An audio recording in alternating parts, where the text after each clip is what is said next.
pagbabago ng buhay ko.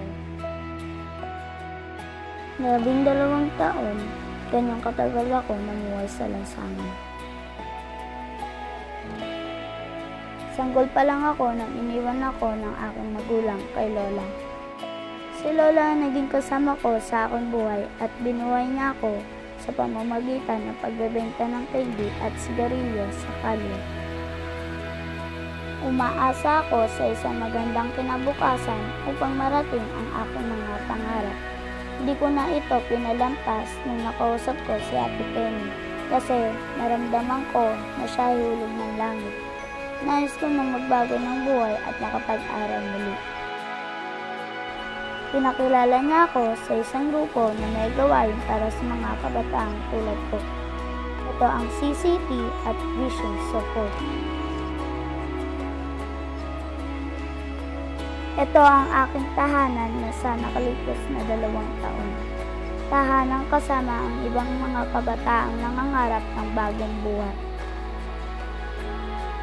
Welcome to Rosa Sharon House of Friendship! Halika, samahan niyo ako sa aking paglakbay patungo sa bagong buhay.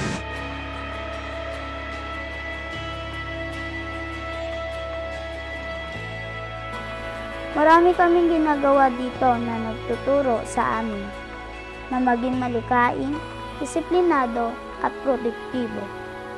Sobrang dami kong natutunan dito tungkol sa buhay, sa pagkakaroon ng magandang asal at pag-asa na nagmumula sa ating Panginoon.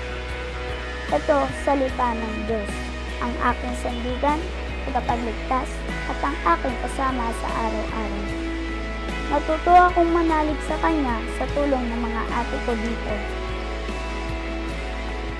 Napakaraming biyaya akong natanggap at naranasan dito.